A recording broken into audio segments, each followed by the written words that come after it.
Saya Master Blackjet ingin mengucapkan turut berduka cita yang mendalam atas kejadian kecelakaan beruntun di Tol Purbalenyi kilometer 92. Semoga para korban diberikan ketabahan di dalam menghadapi ujian ini.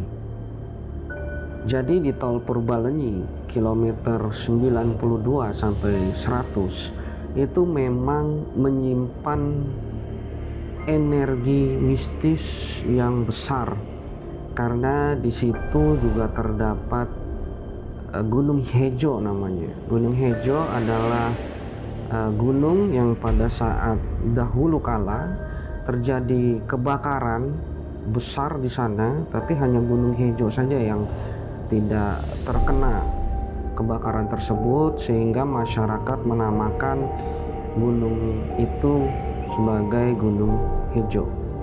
Nah, di dalam area Gunung Hejo itu terdapat satu petilasan di atas puncak gunungnya itu, yaitu petilasan dari Prabu Siliwangi. Jadi dahulu kala Prabu Siliwangi pernah singgah di situ, yang kemudian tempat singgahnya Prabu Siliwangi itu dijadikan oleh masyarakat sekitar sebagai petilasannya. Di sini juga menyimpan suatu kekuatan yang sangat luar biasa.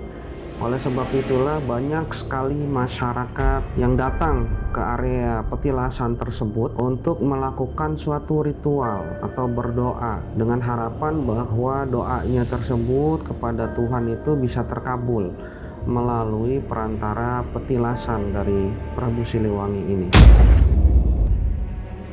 Jadi di Gunung Hejo itu memang menyimpan suatu daya supranatural yang sangat besar. Hal ini juga bisa dilihat dari banyaknya orang-orang yang datang ke petilasan tersebut untuk melakukan suatu ritual.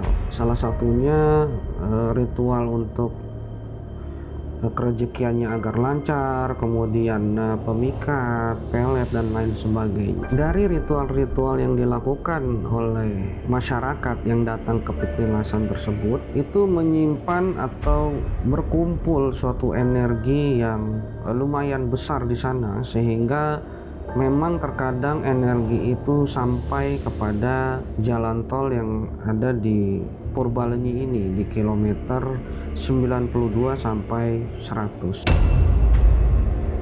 Dan juga kekuatan atau daya supranatural ini juga ada atau dihasilkan juga dari kerajaan siluman di area Gunung Hejo tersebut. Kerajaan siluman ini, kalau saya lihat dari penerawangan mata batin saya, itu sosoknya adalah kera, siluman kera putih.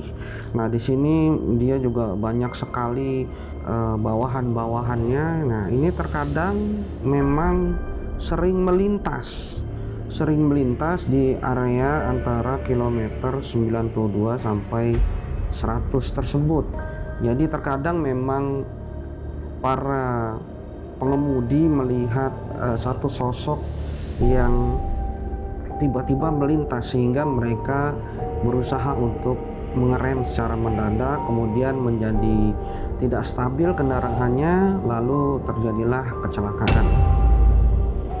Jadi memang di area ini juga terkenal dahulu kala ketika mau membangun jalan tol tersebut itu tidak bisa menembus Gunung Hejo. Nah, oleh sebab itulah memang kontur daripada jalan Gunung Hejo di kilometer 92 sampai 100 ini, kalau dari Bandung itu menurun, kemudian terdapat seperti membentuk pola letter S. Jadi huruf S. Nah, inilah yang terkadang juga menyebabkan jika tidak hati-hati bisa terjadi remblong di sana. Kemudian ketika sudah terjadi remblong ini, kendaraan sangat sulit untuk dikendalikan karena kecepatannya juga semakin lama pasti akan semakin tinggi. Jadi untuk pengendara yang ada di sana diharapkan untuk senantiasa berhati-hati, terutama menuruni area di kilometer 92 sampai 100. Kecelakaan ini terjadi di tanggal 11, kemudian bulan 11. Jadi angka 1111 kita sebut juga numeric number. Angka ini menggambarkan bahwa manusia itu memiliki suatu kepercayaan yang harus dijaga. Karena di sini juga dapat diartikan sebagai awal mula penciptaan. Oleh sebab itulah setiap manusia diharapkan untuk senantiasa mengingat Tuhannya dalam setiap kegiatan. Di sini saya mengomentari tentang peristiwa 11.11 ini ya. Jadi gini, kecelakaan di Cipularang pada kilometer tersebut itu memang sering terjadi ya. Dan ini saya lihat kenapa bisa terjadi itu ada dua hal. Yang pertama karena konturnya memang tidak mendukung, dalam artian berbahaya lah kalau saya bisa bilang ya.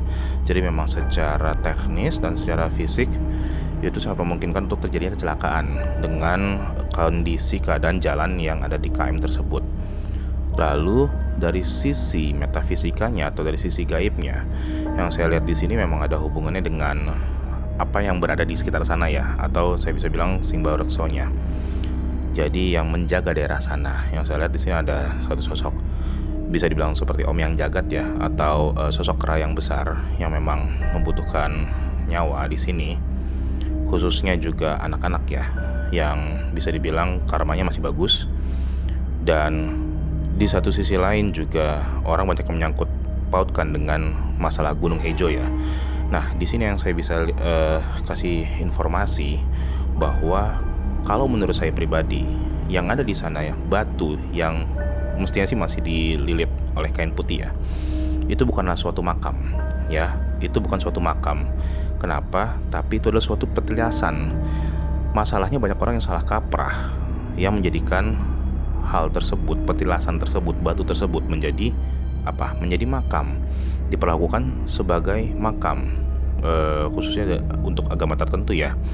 Dan menurut saya ini akan salah kaprah banget gitu. Jadi karena memang aslinya itu adalah petilasan ya, petilasan dari Eyang Prabu Siliwangi, yang dimana memang itu harus dihormati dan memang tidak bisa untuk digusur atau untuk dipindahkan.